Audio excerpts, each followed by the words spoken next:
বৃষ্টি স্নাত সকালে তিস্তা নদীর পথ ধরে পাহাড় থেকে সমতলের উদ্দেশ্যে যাত্রা।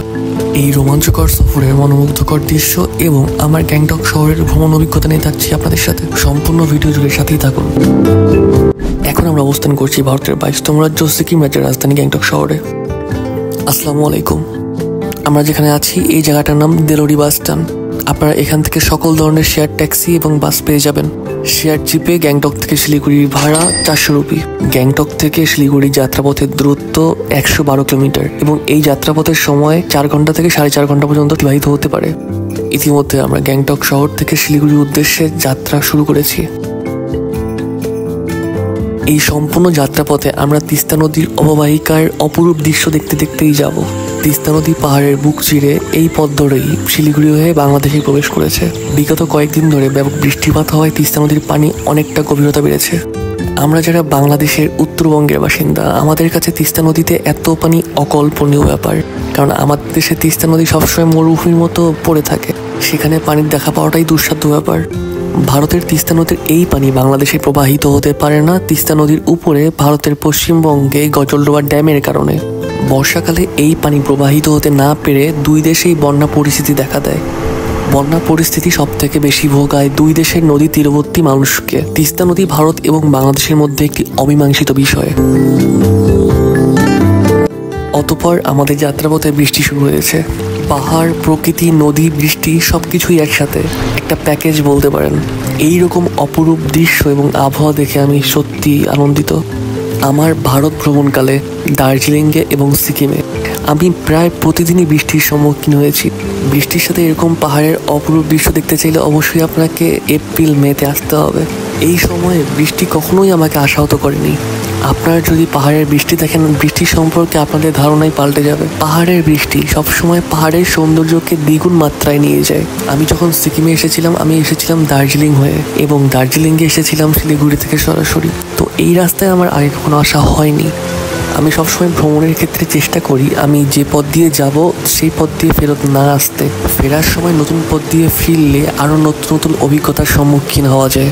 আমার এই ভ্রমণের পরিকল্পনাটিকে আমি সেভাবেই সাজিয়েছিলাম, তবে সিকিম থেকে ফেরার পরটাও যে এত চমকপ্রদ হবে এটা আমি চিন্তা করিনি। আমি সত্যি অনেক বেশি উপভোগ করছি রাস্তার এই চমৎকার দৃশ্য।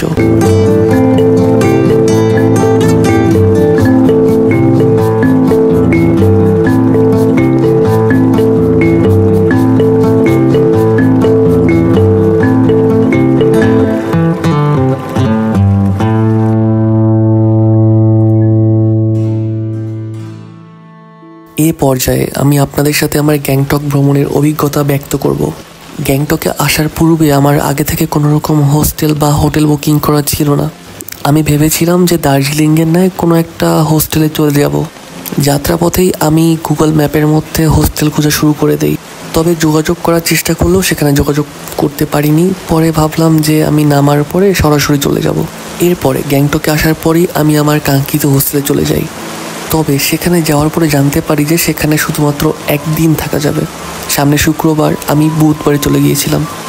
আমার পরিকল্পনা ছিল যে আমি সাঙ্গুলেকে ভ্রমণে যাব, তাই একদিন এখানে থেকে পরের দিন আবার নতুন করে হোটেল খুঁজে আমার পক্ষে সম্ভব ছিল না। এরপর সাথে সাথে আমি নতুন হোটেল সন্ধান করি এবং অনলাইনে একটি হোটেলে বুকিং করি। সেই হোস্টেল থেকে বের হয়ে আমি সেই বুকিংকৃত হোটেলে যাওয়ার জন্য বের হই। তবে সে সময় বৃষ্টি বাগড়া দিয়ে বসে, প্রচণ্ড বৃষ্টি শুরু হয়। অন্যদিকে সন্ধ্যা নামছে। কিছুক্ষণ পরে বৃষ্টির পরিমাণ কমে গেলে আমি আবার পথ চলা শুরু করে দেই। আপনারা জানেন যে পাহাড়ি রাস্তায় গাড়ি ঘোড়া খুব একটা পাওয়া যায় না, তবে কিছুটা আগাতেই আবার প্রচণ্ড রকম বৃষ্টি শুরু হয়ে যায়। আমি একটি হোটেলের সামনে অবস্থান নেই। সেখানে আরও কয়েকজন মানুষ ছিলেন, তারাও বৃষ্টিতে সেখানে আটকা পড়েছে। কিছুক্ষণ পরে প্রচণ্ড বিকট শব্দে আকাশ গর্জে ওঠে এবং বিদ্যুৎ চলে যায়। চারদিকে অন্ধকার এবং শুনশান নীরবতা। তবে বৃষ্টি থামার কোনো নামগন্ধ নেই। মুষলধারে বৃষ্টি হচ্ছে।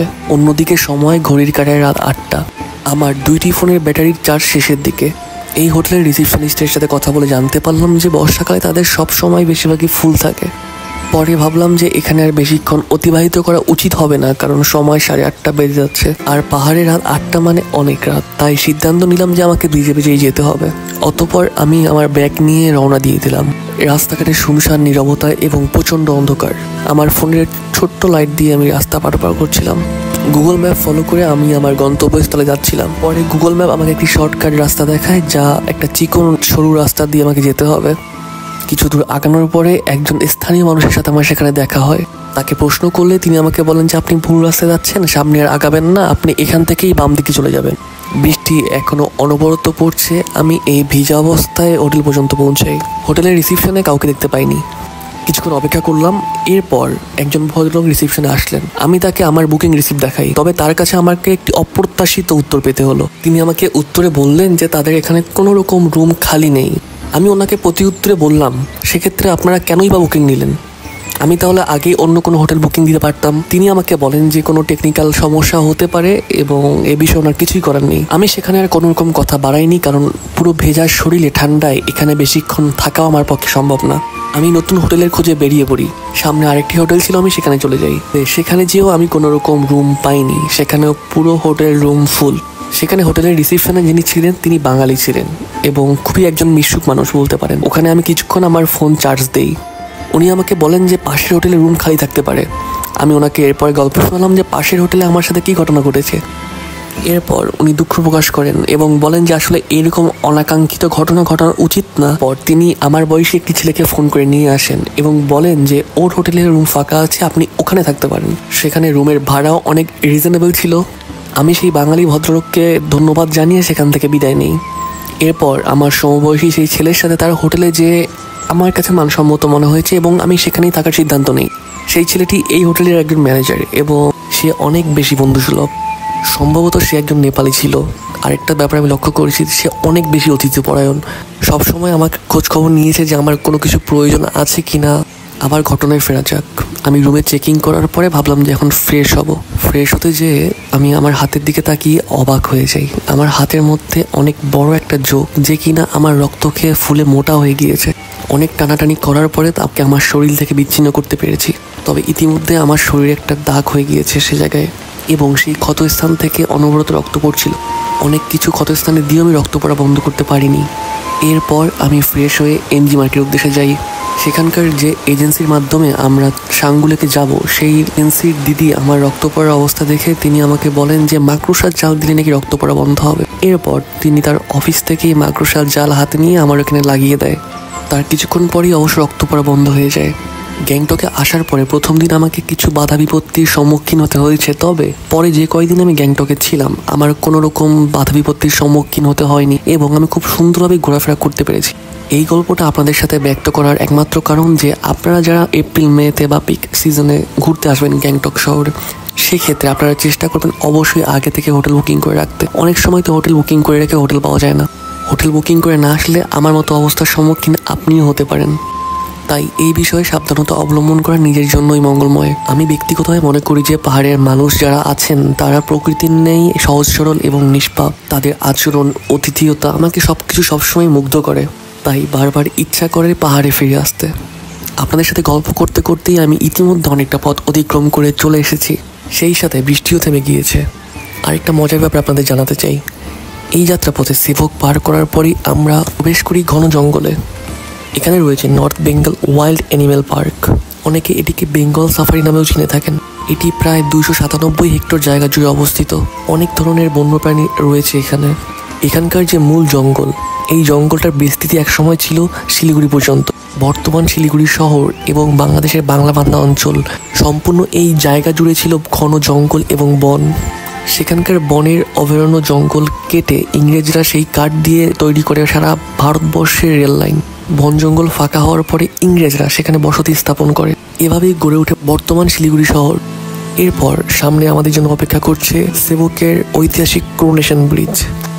এটি মূলত তৈরি করা হয়েছিল রাজা জর্জ এবং রানী এলিজাবেথের রাজ্যাভিষেকের কারণে। সেই ব্রিজটি সম্পূর্ণ তৈরির দায়িত্বে ছিলেন তৎকালীন বাংলার গভর্নর জন অ্যান্ডারসন। সে সময় সম্পূর্ণ ব্রিজটি তৈরি করতে মোট খরচ হয়েছিল প্রায় 6 লাখ রুপি। এই ব্রিজটির কাজ সম্পূর্ণভাবে শেষ হয়েছিল 1941 সালে। ব্রিজটিকে আপনার দেখে মনে হবে যে এখনও নতুনের মতো আছে।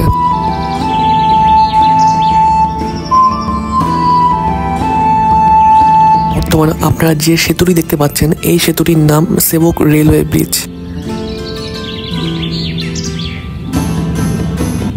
আমরা শিলিগুড়ির অনেকটা কাছে ইতিমধ্যে চলে এসেছি।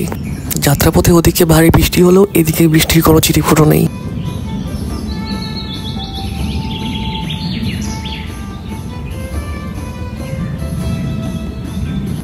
লম্বা পথ অতিক্রম করে অবশেষে আমরা চলে এসেছি শিলিগুড়িতে। সম্পূর্ণ এই যাত্রাপথ ছিল মনোমুগ্ধকর। কিভাবে যে আমার এই লম্বা সময় অতিবাহিত হয়েছে আমি নিজেও বুঝতে পারিনি। এই সম্পূর্ণ যাত্রা সফর জুড়ে আপনারা আমার সাথে থাকার জন্য আপনাদের সকলকে জানাই অসংখ্য ধন্যবাদ এবং কৃতজ্ঞতা।